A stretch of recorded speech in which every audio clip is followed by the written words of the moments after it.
خود مجم برز فؤاد علیکو اندام کمیته سیاسی پارتیا یەکیتیا کوردستان سووریا دەکو ئەم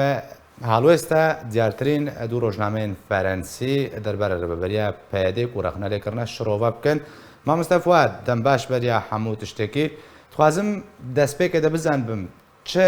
سیاسەتە فەرەنسی داهاتیە گوهارتن هەتاکو ببێ ئاوایەها دیارترین دوو ڕۆژنامەیە نوێ کواژی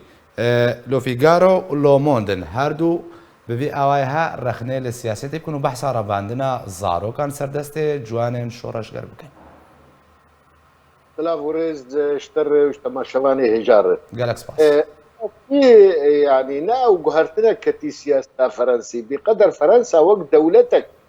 ودبينه دولتك يكمين او سروكاد مثلا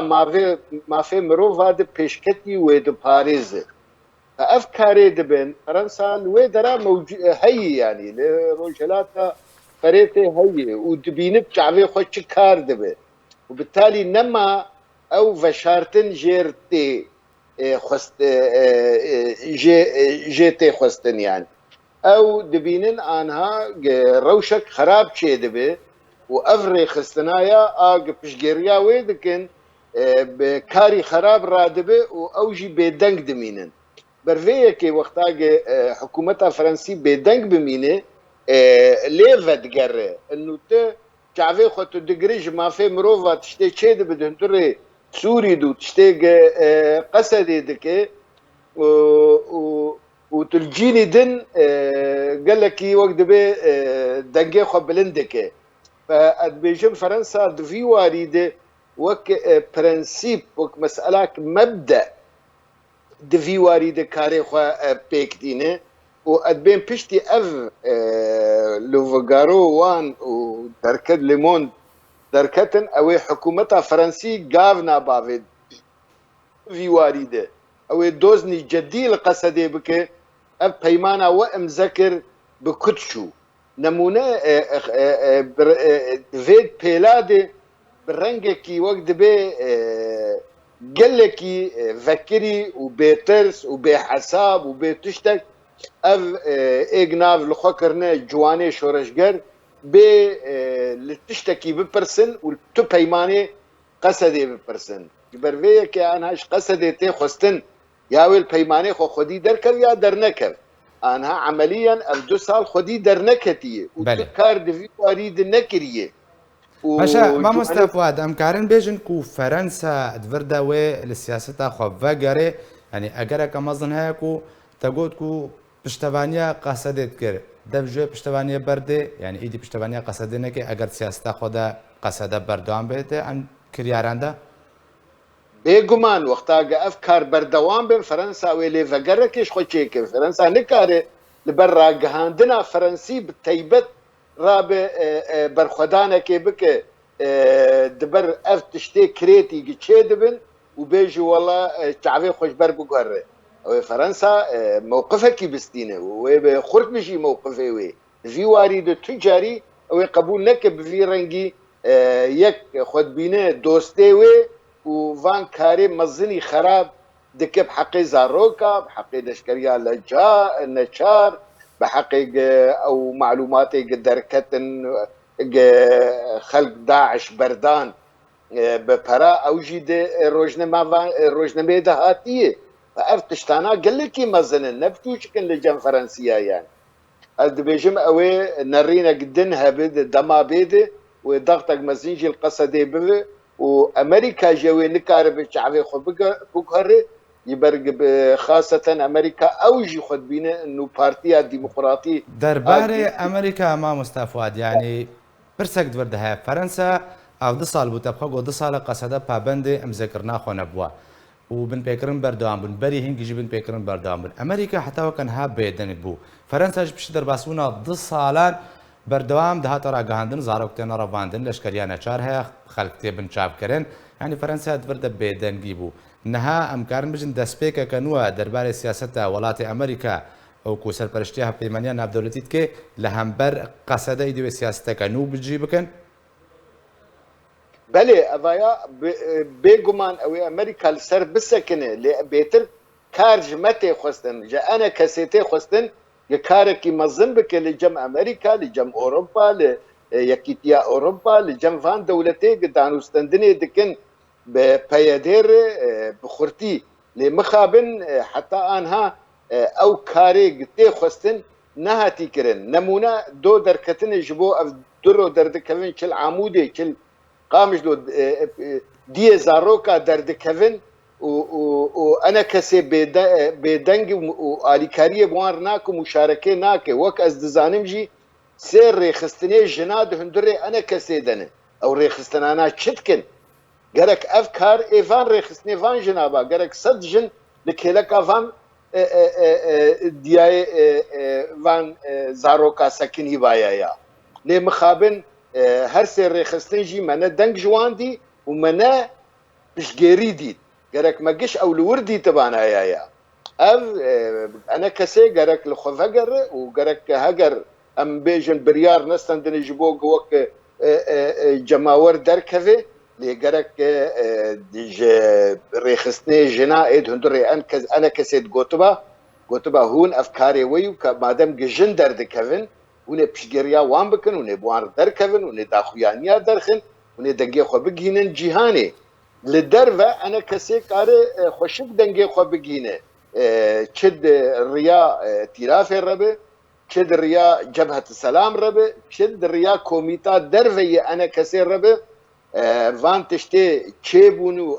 بويري تشيبون دفي دميدك قالك خرابن قالك بجينن أمريكا بجينن أوروبا بجينن روسيا بجين قشا أفكار بسرية ما تيكرن بله راست داخویانی یک درکت باش بویانیه بس نه کافیه نه ویا وقت به وای مکاری خفر و افج مدهات خستن نه گرک دیتن چه بوه دیتن به امریکیار چه بوه وان دولتانار چه بوه چه دریا بالوسخانی وانی لهرمه بن تلجینی دبن کارن وان کارانا خوشک باجون يعني رخستني ما في مروفا داخويانيك خردر خستن جي بسنيه جي اسباسيه يعني بلكي خلكيل وانكو داري كر بيتر بدفي سر قالك جبها امكار بكن حتى ام بيجن او انجام ام اقم توقع جيتكن ام بيك بينن لا ام رونشتيبن وداخويانيه كي بنفيسين في داخوياني داخل انترنت ومكاري خوكر نا افايا اوي بجينابت دو تشتاني يك جد في بريقشي تخباتي بك دور تشنا بخوازش خلكي وقتك تخلكي نبينو والله باشا ما مستفاد بس خازن فردا عماشه بتشتكي بكم ما مستفاد بريا دمك روجنامه ذا جارديان يا بريطاني ببالغا درخست ایدی روزنامه مزنی جهانی سر بن پیکرنن پیاده و قصد را دوستن ببالغا درخست کو قصده ببریار لهمبر $8,000 داعش کی زندان خو سربست بردش کم پهله سربست برده وانها روزنامه هر روزنامه فرانسی دیارترین روزنامه بزلالی بحثا بن پیکرنن کرد یعنی برده نه چته چاباره کردن پشتی کو راگاندن ناب دولتی روزنامه کو دما كل سر بابته قد نويسن دنيا در دواتي هجاندن يعني سياسة ولاتان دوغهارن چته چاوره کرن درباره سوريا و سياسة وان ولاتان دو سوريا دا اف روزنامه فاني ولو جرينجن خدي جرينجيه كجهاني هنا تاج تشني ولو دبيجن معلومات للجموان هنا زانش تشيبوين زانب بوير تشيبوين جبر اوي حكومه جوان ببرسن اف تشتي ونفيسان دي شاشيه بنجه جر هي تنية فأكيد دقين فا بنجه بريطاني باش زانن تشي دبي وقتا بريطاني درن يكي داعشي لقندكي سريك عنية دكوجين عين ويتني دكوجين كسي دناكوجين معناوي لسر عردينه بريطاني فرنسي أمريكي مخابراتي وان لسر عردين وزانه هرتش تشي دبي فجبر خوف ننفي ساندن معلومات للجمواننا أفكارها تيكرن وبالتالي اوي موقفك بيجو هرتن وقتاجي بردوان بفافتشتانا يعني فانها ادبيجن بريطاني بفرنسي نامد ريال روجنامه فانا رشان جوان لي اويت باش ديوارا جي بدفكي جوان ربيجن بلكي يرو